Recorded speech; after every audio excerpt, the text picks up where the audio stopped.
One of the issues with social media, it's been pointed out by many people, is that I think maybe particularly Instagram, people look like they have a much better life than they really do. Right. So By design.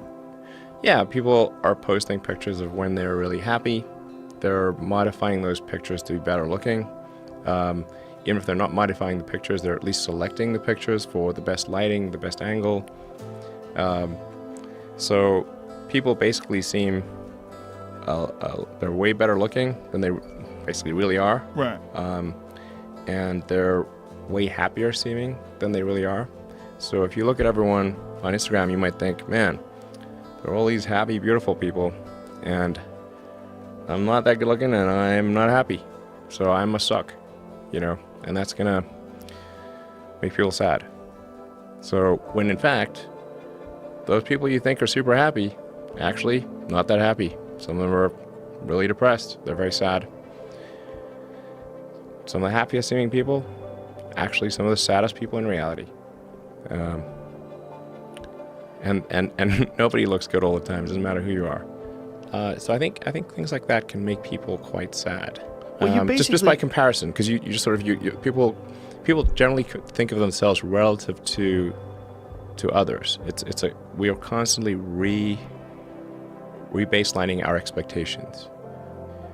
And you can see this, say, if you watch some show like Naked and Afraid, or if you just go and try living in the woods by yourself for a while, and you'll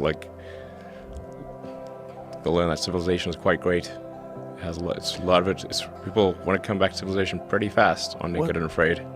I'm not normally an advocate of regulation and oversight. I mean, I think one should generally err on the side of minimizing those things. But this is a case where you have a very serious danger to the public. And so therefore, there needs to be a public body that has insight and then oversight to confirm that everyone is developing AI safely. This is extremely important. I think the danger of AI is much greater than the danger of nuclear warheads by a lot.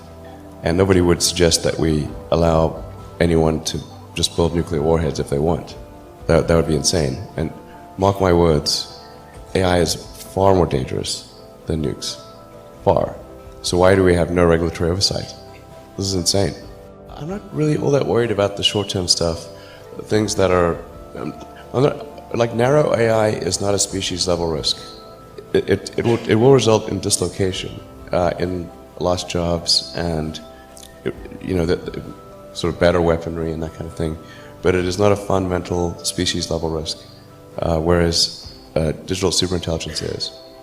So it's really all about laying the groundwork to make sure that if humanity collectively decides that creating digital superintelligence is the right move, then we should do so very, very carefully.